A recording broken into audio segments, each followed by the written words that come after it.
Praise the Lord. இன்னைக்கு நம்ம பார்க்க போகிற இந்த செயின்ட், நேற்று கெஸ்ஸூவில் நான் கேட்டிருந்த அந்த செயின்ட் யாருன்னா, செயின்ட் மார்ட்டின் தி போரஸ் அப்படின்னு சொல்லக்கூடிய ஒரு புனிதர்.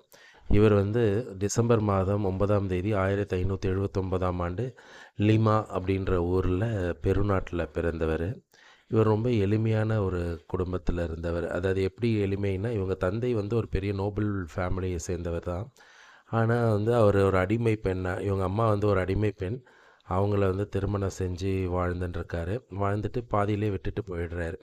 அதுக்கப்புறம் அவங்க அம்மா ரொம்ப கஷ்டப்பட்டு தான் வந்து இவங்கள வளர்க்குறாங்க. அப்பாவால் புறக்கணிக்கப்பட்டவர் இவர்.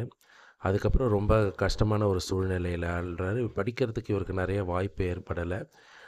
ரொம்ப லிமிட்டடாக தான் இவர் படிக்கிறாரு. அதுக்கப்புறம் வந்து இவர் ஒரு முடி திருத்துறவர்கிட்ட போய் வந்து பணி செய்ய ஆரம்பிக்கிறாரு.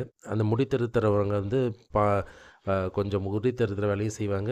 இந்த கை மருந்துன்னு சொல்லக்கூடிய நோய்களுக்கு மருந்து கொடுக்குற வேலையும் செய்கிறதுனால இவங்க 2 விஷயத்தையும் கற்றுக்கிறாரு அங்கே. அந்த மாதிரி கற்றுக்கிட்டே இருக்கும்போது வந்து இவர் ரொம்ப எளிமையானவர். இவர்கிட்ட மனிதர்களும் சரி, மிருகங்கள் எல்லாமே ரொம்ப எளிமையாக பழகக்கூடியதாக இருந்தார். ரொம்ப சாஃப்ட் ஹார்ட்டட் பர்சனாக இருந்தார். அந்த மாதிரி இருக்கும்போது இவருக்கு வந்து டொமினிக்கன் சபையை பற்றி கேள்விப்பட்டு அங்கே வந்து வேலை செய்ய போகிறாரு. வேலைக்காரராக வேலை செய்ய போய் அங்கே வந்து இந்த குக் பண்ணுறது, க்ளீன் பண்ணுறது, லாண்ட்ரி வேலை இதெல்லாம் செஞ்சிட்ருக்கிறாரு.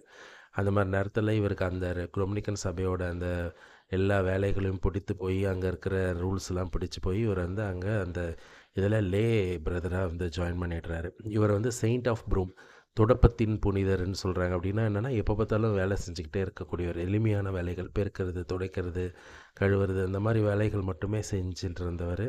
தன்னுடைய வேலை செய்யும் போதே அவர் வந்து இறைவன் மேலே அதிக அன்பு கொண்டு பக்தியாக ஜெபிச்சுக்கிட்டே வேலை செய்வார். தன்னோட வலிகள், வேதனைகள், கவலைகள் எல்லாம் ஆண்டவர்கிட்ட ஒப்பு கொடுத்துட்டே இருப்பார். இன்னொன்று, இவரால் முடிஞ்ச உதவிகளை நிறைய பேருக்கு உதவி செய்வார். ஹாஸ்பிட்டலில், ஆர்ஃபனேஜஸ்க்கு, அந்த மாதிரிலாம் இவருக்கு கிடைக்கிறத வச்சு கொடுப்பாரு. இந்த மாதிரி பண்ணிகிட்டு இருக்கும்போது இவருக்கு வந்து நிறைய பிளஸ்ஸிங்ஸ் கடவுள்கிட்டேருந்து கிடைக்குது. அதுலேயும் குறிப்பாக வந்து பை லொக்கேஷன், அதாவது ஒரே நேரத்தில் இவர் 2, 3 இடத்துல இருக்கக்கூடிய வரம் பெற்ற ஒரு புனிதர். அதே மாதிரி வந்து இவர் வந்து சோஷியல் ஜஸ்டிஸ், அப்புறம் வந்து இந்த நிற பாகுபாடு இதுக்கெல்லாம் வந்து முடிவு திருத்துறவங்க, பப்ளிக் ஹெல்த் இதுக்கெல்லாம் பாதுகாவலராக இருக்கிறாரு. இவரோட உடம்பு வந்து இன்னும் வந்து அழியாமல் பாதுகாக்கப்பட்டு வர்றதா சொல்லப்படுது. அந்த உடம்புலேருந்து ஒரு விதமான நறுமணம் வந்து இன்னும் வந்துட்டு இருக்குது அப்படின்னு சொல்லப்படுது.